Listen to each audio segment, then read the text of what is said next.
มันแห้ง โอ้ยสะพอกเกือบตายเนาะ เป้าไม่กระโดดกันเนาะ โอ้ยลูกแม่เอ้ยข้าลูกใหญ่แล้วเป็นบ่าวหวมแม่ให้ฟังคำมันดังอีแม่เฮียมสิมาเบาให้ฟัง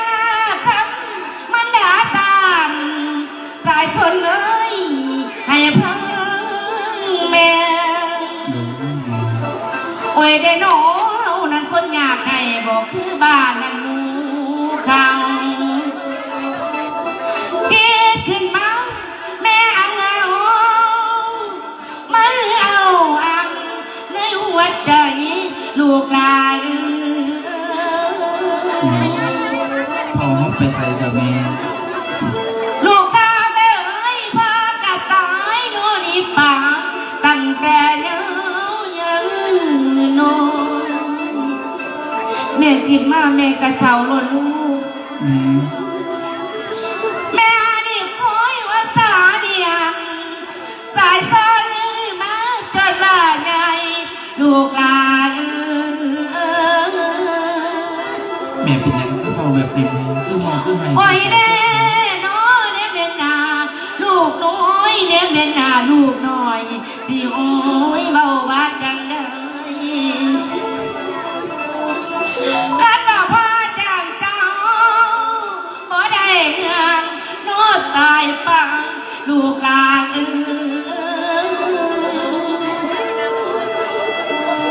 สายตาเลยเพื่อที่มีปัญญาที่อยู่กินเลยคือสายบ้าน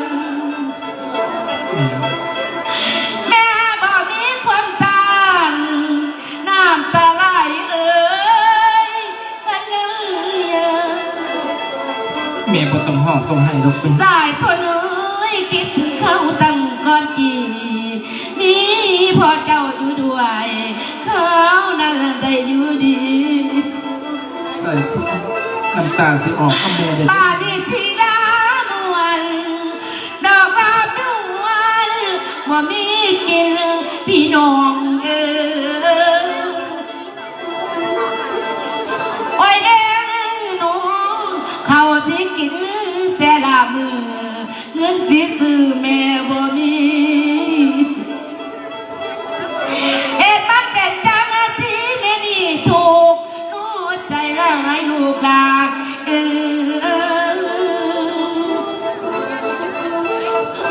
สายตาแล้วให้ลูกเกิดมาเป็นสายให้เบิ่งแง่มันดังแก่ ใส่สู้สิเบิ่งนี่แม่เองบอก พ่อกระต่ายป่าแล้วมันเด้อกระเท่าเก่งโอ้ยกระเท่าเก่ง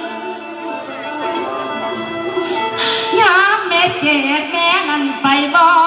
ได้โอ้ยตาหน่อยอย่าปล่อยเลยลูกแม่ลูกหลานขันพอจะบ่ตายขอบคุณเขากัสิบ่ถูกปานนีดอกลูกหลานเขาที่มากะบ่มีสายส่วนเลยเจ้าไปหารับจ้างรับไปผู้ใดเขาเมกะเจ็บอ่อนๆแอดลูกหลานอย่าชุดทิมสุป่าเมเด้อเด้อ สายสนสายยินแมวเอา ลาเก็บแขกเอาไว้ลูก เอามาหาเห็นแม่หายสมาหายมาเนี่ยไหว แม่ ถึงได้ลูกหลาน สายสงสารแม่ไปเกิดเลยโอ้ยแม่เท่าเอ้ยสายสนสายยินแม่เบามันเอาอังอยู่ในจิตแม่โอ้ อย่าให้ ได้ลูกหลาน มึงเพิ่งเช็ดน้ำตาอย่างนั้นก่อน โอ้ย โอ้ยได้รู้แม่นั่นทวนนอนคิดที่พอเอาก็ตาย ลูกหลานพอตายไปแล้วเหลือแต่ลูกหลานเจ้าต้องเข้มแข็งเด้อลูก ตายมึงก็ไปเอาเมียไปเอาผู้นั้นหา บ่มีแล้วสิขึ้นบ้านทรมานแต่น้อแม่โอ้ยลูก บ่ต้องหอกต้องให้ดอกลูกเสร็จน้ำมูน้ำตามื้อนี้ไปหาตาคืนมีผู้ใดจ้างก็ไปเด้ โอ้ยได้ อ รู้แม่ของเฮามีตั้งแต่สายสนโนโนกูหน่อยโอ้ยเบิ่งเจ้าแม่พะโน เศร้าลูกหลานเข้มแข็งลูกบ่ต้องหอกต้องให้ดอก แม่เฒ่าเอ้ยสายสนสายดูลง โอ้ยคนนี้ค่อยก็ที่ให้ค่อยคิดตัวมันเด้อ โอ้ยแม่เฒ่าเอ้ยสายสนสายนอดูน้อยสิคอยเบิ่งน้องมันดาแม่เออ คอยลูกเป็นลูกที่ดีของแม่เด้อลูก โอ้ ห ย ลาน ได้รู้ทั้งสองมือนอแขนขาสู่เพื่องานมาแก่ตัดสินใจ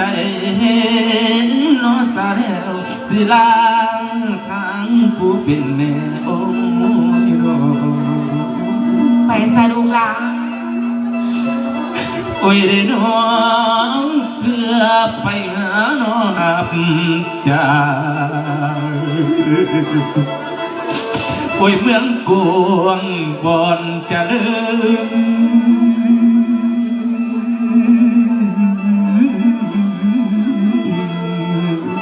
โอ้โอ้โอ้โอ้โอ้